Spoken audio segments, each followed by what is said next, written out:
Blending a family, especially if one or any of you came, or the both of you have or had children in their previous relationships, can be quite a hurdle. I mean, it could be come with its own challenges, and navigating through these kinds of challenges would be great for you as a parent and for you as a partner. And so today we're going to be looking at some of the ways in which you can be able to navigate through the challenges, or like you can be able to blend your family if you had children from your previous relationships. So my name is Elizabeth Ndanu, and I am so glad that you could be able to join us for this particular episode. If you have not subscribed to my YouTube channel, I would politely request you to do so, and I'm going to be grateful. Get right into it.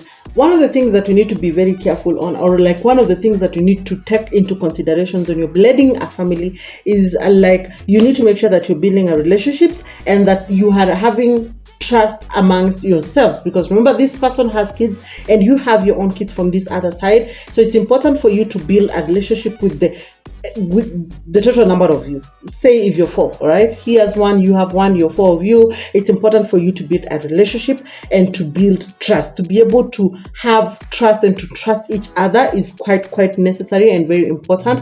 And so one of the things that you need to actually have when you're building this is to be very patient. Be patient with yourself, be patient with the rest of the team. Do not expect that they are going to come and that everything is going to run smoothly and that you are going to accept each other as you are. It could take a lot of time, so it's necessary and important for you to be able to take your time, be patient, and also foster and encourage open communication. Encourage an environment whereby you are okay to communicate and that you are okay, you feel comfortable to speak your mind and to say it as it is.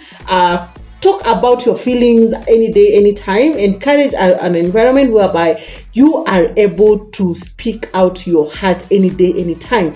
What this does is that it builds some level of trust amongst yourself, and then also because you are in the process of learning each other, you get an opportunity to learn these other people better. I mean, you get an opportunity to be able to understand your family, the people that you're going to be living with as your family better. I mean, because you're learning them, you're getting to know them, which is key and that is important. Then again, this also encourages an environment whereby you are not having any miscommunications, because you're understanding each other way better. So just encourage an environment whereby you're able to communicate better, you're able to communicate openly, and you're not feeling any sorts of shame. You're not ashamed to communicate. You're not again feeling uncomfortable when you're doing that.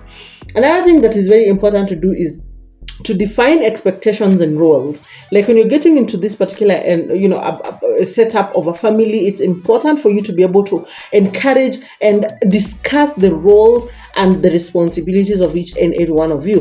What is the role that I am going to be playing as a mom, and what is the role that you are going to be playing as a father, right? Just make sure that there is some level of clarity with those particular roles. Understand each and every particular role that you have got to play, and then ensure that you are actually at par with your responsibilities. Meet all your responsibilities accordingly. If you're expected to be waking up early to prepare the kids, do so. I mean, wake up very early in the morning, prepare the kids to go to school. If you're the man, you're expected to pay the school fees for all the kids, mine and yours, then it is important for you to make sure that you are actually doing those or rather like meeting those particular expectations. And then also it's important for you to respect the previous relationships as you're doing and as you're coming up with the roles. It's important to make sure that you are respecting the kinds of relationships that the kids had with their biological parents, right? So just have an environment whereby you are respecting that particular, and that you are not coming in to replace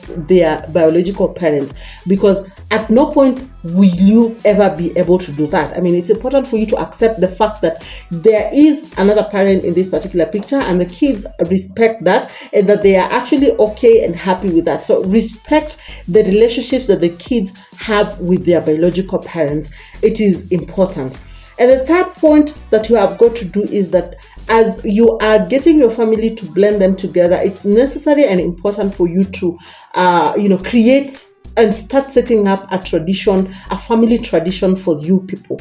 I mean, so you can borrow some few aspects of the traditions that they previously had, and then you come and bring a unique tradition for you as a family. That way you can come up with like engagements and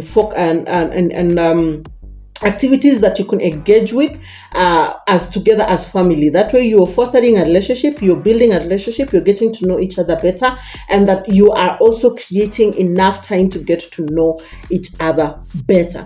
So create a tradition, celebrate events together, have a unique setup of activities that you get to enjoy together as a family. And when you're doing that, encourage everyone to come up with their ideas into which and some of the things that they would be glad to actually engage in. And that way you'll be able to make sure that you have actually had or like brought up together activities that are enjoyable to and or like are comfortable with every one of you accordingly. All right. And then the fourth point that you need to do is that you need to address emotional needs for each and every one of you. And by doing this is by first acknowledging the fact that whatever it is that someone is feeling at any time, validate and accept them as they are. You are not there to start spotting mistakes or like guiding them onto how they're supposed to be feeling about some certain things, but to validate how they feel and just understand them understand where they are coming from. That way they will it will just create that particular open environment of open communication whereby they can be able to talk to you any day, anytime. If they can see that you are indeed validating their feelings, you are not making them feel like they are not supposed to be feeling the way they are feeling, all right? But they are actually at a point whereby they feel accepted. They feel welcomed, they feel understood, which is critical and very, very important. And when you're doing that, also provide support. When you notice that any one of you needs any sort of support to be able to encounter any situation that they are in, or like if they are having feelings that they are not okay at that particular point in time, then it would be your role as a person who is coming in as a family member to support them emotionally, to encourage them, and to actually also show them that you are there for them. Like you have a shoulder to lean on me, in me. You do not have to go through this alone. I am here for you. And it would come in handy also in just ensuring that when there is that family, there is that family feeling that they would feel. So like if, for example, I am handling my other partner's kids, they would feel like as much as their mom is not here, their mom is some miles away, but we have someone who can actually be here for us when we need that kind of a support. So it's necessary, it's key, it's important for you to be able to provide any support that the kids need and to be able to be present in their lives during their critical moments of life. Okay. And then also, because when you're coming together, remember you are meeting people who had already previously separated, so there's going to be a lot of legal considerations for you to do in terms of or rather for you to consider in terms of any child custody cases, any legal cases and issues that might be existing there. So it's important for you to consider and do not brush them off. Actually take your time to be able to handle any legal issues that are pending. Handle them together as a family and be able to move forward. And then also on that, also I would also encourage you to be having a very clear co-parenting plan. Have an effective co-parenting plan that is working for you and for the kids. And then also, once you're doing that, communicate that with your current spouse so that you're on the same page. You are not actually having any sorts of miscommunications, because when it comes to co-parenting, in most cases you find that if in any way you are meeting this other parent and you had not communicated this to your current parent spouse, then it would bring some level of some friction into that relationship, and you do not want that. So it's very important for you to be able to communicate that I am having this particular co-parenting plan, and this is how it works. I mean, just have that particular open communication with your partner, just to have a cordial understanding and relationship, because the two of you, of course, could have a co-parenting plan for with your ex-partners. So it's important for you to have that in place and communicate it openly. All right. And also make sure that you are not leaving any sorts of doubts or as to whether you are still having feelings of this other person or not. Be very clear on how you are doing this particular co-parenting and how you are involving your current partner to the whole thing. Number 6, it's very key. Ensure that you're having parenting styles and disciplines, or like ensure that you're having very well outlined parenting styles and ways of disciplining your kids.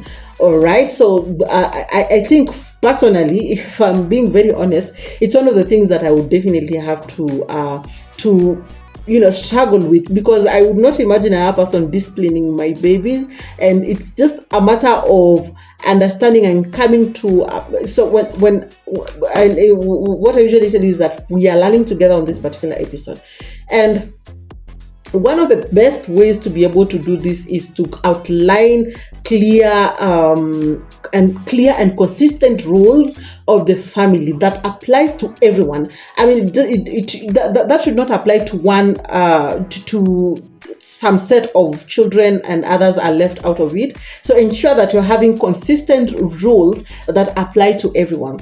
And when you're doing so, ensure that also you are very clear onto some of the things that you do not how do you call it, the ZTP, zero tolerance policy, and some of the things that do not encourage being done in the household. So that way you are having clear ways of how things needs to be handled, and then also clear ways of how you are going to be disciplining. If you're grounding all of them at the same time, and there's no mistake that is going to be grounded for this one and not being grounded for another one, for all of them. All right. So unless maybe there's an age whereby there's one of them who is into adulthood and others are kids, whereby some level of discipline is going to be exempted for one of them who is getting into adulthood, right? Because of course, you don't want to when it comes to one of the things that I've learned is that when it comes to parenting and disciplining, it's important for you to communicate clearly, and as you're disciplining, make sure that you are also communicating the importance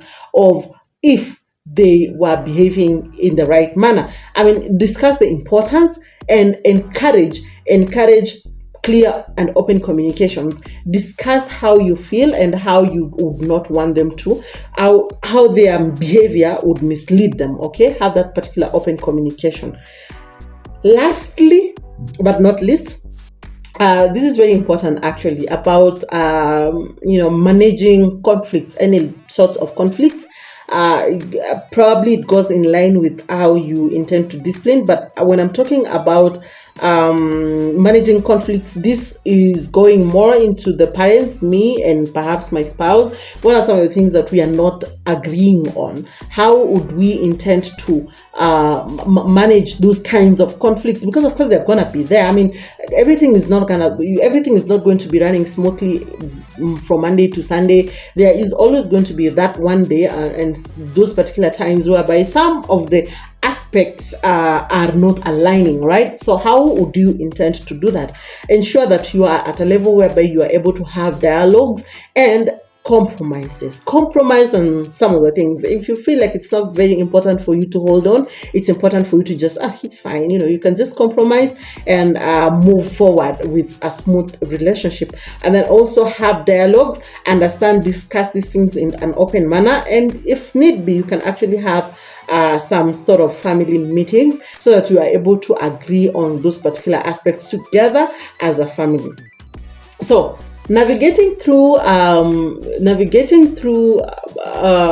blending family hurdles can be quite a thing, for anyone. But if you come together as a family, if you support each other, if you agree on the fact that what you want from this is one family, then it goes a long way in ensuring that the whole process is made easy for all of you, for the kids, for the parents, and also for any other person who's going to be involved in that particular relationship. So let's not fear blending our families. Let's not fear getting into blending families. I mean, that because in any case, just the same way that we have found ourselves as single parents, we would not escape the fact that at some point we might have to get into a blended setup. All right. So thank you so much for your time. If you've stuck with us up to this particular point in time, I am truly honored, and I politely request you to just hit that subscribe button. I mean, it's not going to cost you anything. It is just free of charge. You just need to hit the subscribe button,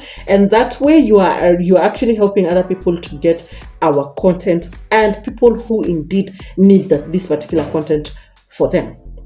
So thank you so much for your time. I truly appreciate your time, and until next time, have a great one.